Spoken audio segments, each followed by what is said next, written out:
प्रदेश में नगरीय निकाय चुनाव में महापौर और अध्यक्ष के लिए आरक्षक की सीट तय कर दी गई है। प्रदेश की 14 नगर निगम का आरक्षण तय कर दिया गया। चक्रानुक्रम पद्धति से आरक्षण तय किया गया है। रायपुर नगर निगम के लिए बीजेपी से मीनल चौबे ने अपनी दावेदारी की है। इसी को लेकर एनडीटीवी संवाददाता ने रायपुर नगर निगम के नेता प्रतिपक्ष मीनल चौबे से बातचीत की। नगरीय निकाय चुनाव के लिए आरक्षण की व्यवस्था लागू कर दी गई है और रायपुर नगर निगम अब महिला सीट होगी। हमारे साथ नेता प्रतिपक्ष मीनल चौबे जी हैं।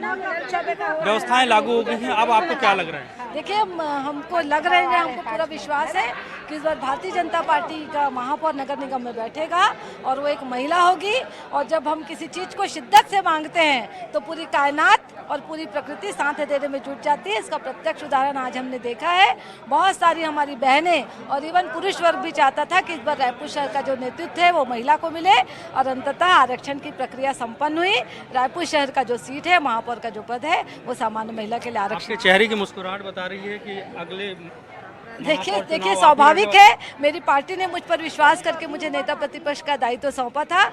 मुझे नगर निगम में काम करने का अच्छा खासा अनुभव है, तो मेरी स्वाभाविक दावेदारी बनती है। अगर मेरा संगठन और मेरी पार्टी मुझे अवसर देगी तो भारतीय जनता पार्टी का महापौर 0% भ्रष्टाचार के साथ नगर निगम रायपुर में होगा। मीनल दीदी जिंदाबाद। बहुत खुश हैं महिलाओं के लिए। या तो मतलब हमारी मीनल दीदी बीजेपी मीनल दीदी फाइनल। हाँ, हम लोग खुश हैं, बहुत खुश हैं मीनल दीदी। क्या लग रहा है आपको? मैं भी बहुत खुश हूँ कि एक महिला बहनों को मिला है। हमारा सीट आरक्षित हुआ, महिला हुआ है और हम मीनल जी के लिए भी बहुत खुश हैं। तो सबसे बड़ी दावेदार मीनल जी ही हैं? हाँ, सबसे बड़ी दावेदार मीनल जी। बीच में कोई और तो नहीं आ जाएगा? कोई नहीं आएगा और आएगा उस पे भी आएंगे। देखो, पैनल बनाना है 3 का तो पैनल बनेगा। आप भी हैं क्या? हाँ, मैं भी हूँ, लेकिन मैं मीनल चौबे को समर्थन करती हूँ। मतलब पहले दावेदारी के पहले दीदी लड़ती, पिछड़ा होती तो दीदी लड़ती। अच्छा, पिछड़ा। हाँ, मैं मेरे लिए थी वो। अभी भी 2 महापौर रहेंगे। ऐसा नहीं है कि मीनल चौबे महापौर बनेगी तो एक केवल मीनल चौबे नहीं रहेगी, उसके साथ मैं भी महापौर रहूंगी। 2 महापौर रहेंगे। जब 2 विधायक हो सकता है दक्षिण में, तो यहाँ पर 2 महापौर रायपुर शहर में होगा। दोनों महापौर रहेंगे निश्चित। ये मीनल चौबे के समर्थकों का दावा है। मीनल चौबे का खुद कहना है कि उनकी दावेदारी मजबूत है।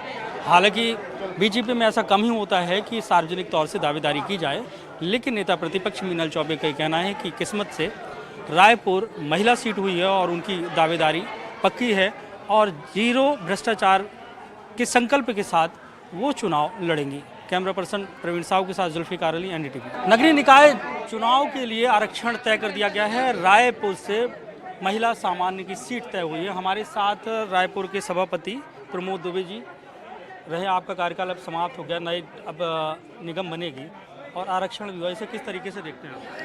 देखिए, तरीके में अधिकारी ही कंफ्यूज दिखे। जिस बात को हम लगातार 1 माह से कह रहे हैं कि आरक्षण की जो प्रक्रिया है, चाहे वो पिछड़ा वर्ग आरक्षण की बात करें, चाहे आप सुप्रीम कोर्ट के गाइडलाइन की बात करें, तो आज बहुत सारी चीज़ें जो है वो कंफ्यूज दिखे। और खुद भाजपा के नेता अपने अध्यादेश पर आरोप लगा रहे हैं। इससे अंदाज़ा लगाया जा सकता है कि प्रक्रिया का पालन किस ढंग से अधिकारियों ने किया। उनके अधिकारी हैं, किस प्रकार से वो अपनी खुद आपत्ति दर्ज करा रहे थे। जिस बात को हम कह रहे थे कि चक्रानुक्रम में करेंगे, रोटेशन में करेंगे या चीट की पद्धति से करेंगे, क्योंकि अध्यादेश में लॉटरी सिस्टम लिखा है और यहाँ आकर के वो चक्रानुक्रम की बात करते हैं, जो कि पिछले चुनाव से मेल नहीं खाता। जैसे इस बार एससी की 2 महिला निकल गई, स्वाभाविक तौर पर एक होना था उसमें। तो फिर आरक्षण के नियम का किस प्रकार से पालन किया, ये तो वही समझाएंगे। अच्छा, आज यहाँ पे रायपुर महिला हुई, अब क्या लगता है? आप कांग्रेस से जुड़े हुए हैं, कितने दावेदार हैं? क्या आपके भी परिवार से कोई दावेदार है? नहीं, परिवार से भी हो सकते हैं और बाहर से भी हो सकते हैं। दावेदार तो अभी 2, 4, 5 दिन में आपको बहुत सारे ऐसे लोग दिखेंगे जो चुनाव लड़ने के इच्छुक थे। अप्रत्यक्ष रूप से वो काम भी करते हैं, गाहे बगाहे। कुछ लोग पार्टी के पीछे में काम करते हैं, कुछ लोग सामने में काम करते हैं। तो 2, 4, 5 दिन में सारी चीज़ें स्पष्ट आपको नजर आएंगी। 3 बार से लगातार कांग्रेस का महापौर रहा है, अब आपको क्या लगता है 4थी बार? चौका मारेंगे हम लोग, क्योंकि पिछले बार भी, उसके पिछले बार भी 2 बार प्रत्यक्ष प्रणाली के भी चुनाव हम लोगों ने जीते। पिछले बार अप्रत्यक्ष हुआ, ये 4थी बार फिर से प्रत्यक्ष होगा। तो प्रत्यक्ष प्रणाली से लगातार हम लोग। आप कह पाएंगे कि 3-4 ऐसे मजबूत नाम किसमें? महापौर लड़ने महिलाओं के लिए सब है, सब योग्य हैं और जितने लोग हैं उनमें आपको सब गुणी नजर आएंगे आपको। कांग्रेस का दावा है कि रायपुर से कांग्रेस का चौथी बार महापौर होगा। अब देखना ये होगा कि आरक्षण तो लागू हो गया, चुनाव कितने दिनों बाद होते हैं और क्या कांग्रेस का दावा जो चौथी बार जीतने का है वो पूरा हो पाता है। कैमरा पर्सन प्रवीण साहू के साथ जुल्फिकार अली, NDTV।